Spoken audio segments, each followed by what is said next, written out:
Welcome to sports, everyone. Trips to Camp Randall and U.S. Bank Stadium are on the line tonight. Let's get that triple box up. We have you covered for the big night in high school football. We start in Middleton, where News 8 sports director Greg Wavernick is getting ready for Bangor's state semifinal matchup against Blackhawk. Hello. Good evening, Brian. 11-1 Bangor versus undefeated Blackhawk. It's a rematch of last year's state championship game in which the Cardinals won 37-14. Now, Bangor graduated a lot off of that 2017 state championship squad, but here they are once again, one win away from getting back to playing in that state title game.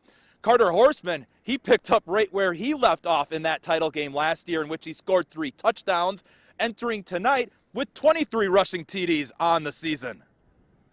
You know, Carter knows that he's kind of the featured back a little bit, and I think everybody else does that too. You know, one of the things that defenses now are starting to key on him a little bit, but, you know, we got a pretty balanced offense. We can get, you know, Jaden Vargan, Jay Freet, we can get, you know, Jaden Octigal and even Hank Reeder in that play there, and every once in a while we can sneak Trevor Jones out of the quarterback spot. So, you know, Carter's going to carry the brunt of us, and, you know, we're going to, you know, I don't want to say that we're only going to go as far as he carries us, but he's going to give a lot of load tonight.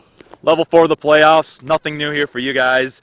Compared, though, the atmosphere around the team a week heading into a game like this compared to like a handful of years ago when this was new territory? Yeah, you know, this is our 4th year in a row that we've been to level 4, and you know, this crew that's coming through here, this is our 54th game they've played, this senior class, and so, you know, they're well accustomed to what goes on with this, whether it be practice at this time of year or playing, but you know, they still have this mentality. It's one game at a time. We're ready to play the next game, and this is the next game, and whatever happens tonight, you know, if we win, we go to state. If we don't, well, you know, we gave it our best effort.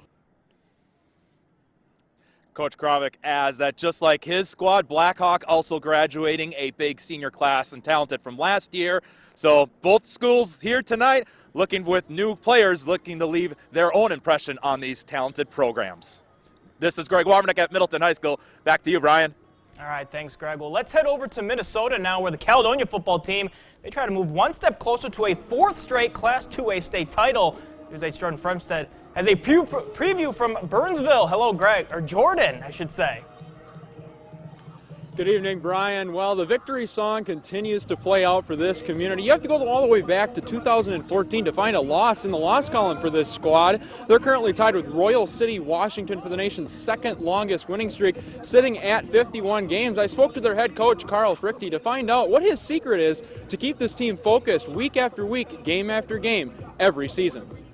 It's just, you know, commitment to excellence. Our guys buy into what we believe in. We truly try to live by being humble and staying hungry, and just trying to give every senior class the best chance they have to do, to do as well as they can.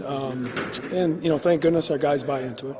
Absolutely. Your defense last week against Chatfield was just unbelievable. I mean, are you expecting that same consistency this week? Well, we're going to have it. They have a 6'5" and a 6'4" wide receiver.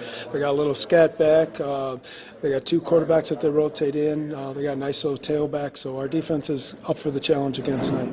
How impressed have you been just with your team in general, you know, being able to put all that outside noise of past success aside and, you know, just continue, you know, what you guys have done week after week? Yeah, we're very proud of them. This group struggled when they were younger, and so we're just really, really proud of how they've matured as men, not just football players, but as men. They're doing a lot of the right things, and we're just really proud of that, and it's been a successful season already, no matter what happens. Obviously, we want the journey to continue, though.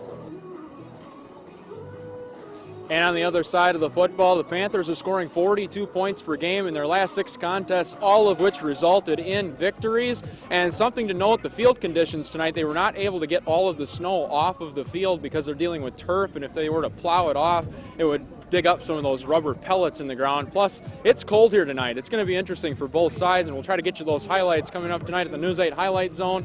For now, reporting from Burnsville High School, I'm Jordan Fremstead, News 8. Ryan, I'll send it back to you in the studio. Okay, thanks, Jordan. We will also have score updates for Winona and Spring Grove tonight.